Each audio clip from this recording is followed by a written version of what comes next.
Hello, kabayan! Tara, samahan nyo kami. Pasyalan namin yung lugar dito sa isa sa pinaka-pasyalan dito sa Nicosia. Let's go!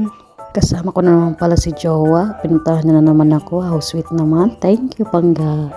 Si Jowa pala. Sa Limassol yung siya nakadestino. Ako nasa Nicosia. So, binabiyahe niya pa talaga ng 2 hours. Ang papunta dito para magkita lang kami. Appreciated that, Pangga, I love you. Ito pala yung pinakapakaramdam pag hindi LDR yung karelasyon mo. Anytime, anywhere, kahit anong oras ay pwede kayong magkita pag gusto nyo talaga. Pag LDR kasi, ang hirap pala pag LDR talaga kasi kahit mag-away kayo, hindi agad-agad na maayos or di mo alam kung anong ginagawa nyo. Ito palang pinuntahan namin, ito yung pinakasikat dito na pasyalan sa Nicosia. Nung nasa Pinas pa ako, lagi ko pinapanood ko 'to eh. So hindi ko akalain dito na ako sa lugar na 'to na pinapanood ko lang dati. Nakatatlong day off na ako pero ngayon ko lang napasyalan tong lugar na 'to. Puro lang kasi ako nandun sa isang tambayan, hindi ako lupong mapasyal kahit saan.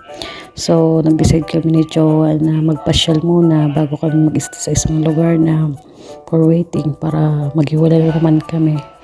Nakakabitin din pero kailangan namin magtiis kasi siyempre kailangan namin magtrabaho at priority pa rin namin yung trabaho namin para hindi kami mahirapan sa financial sa pamilya namin, makapagpadala kami.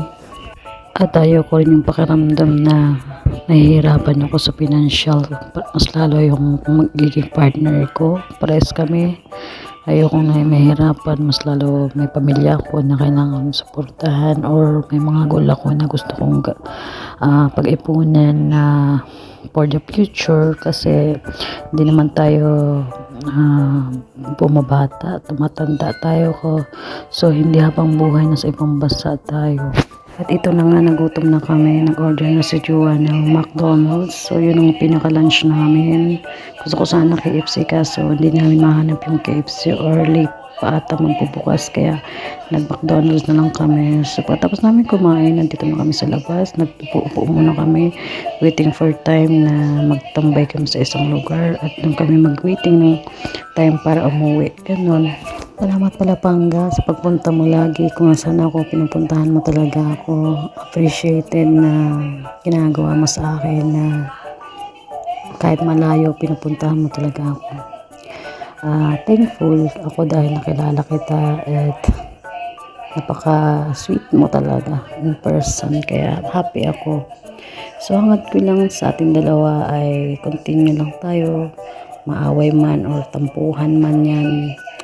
Pasensyahan mo na ako minsan. So, yun lang. Love you.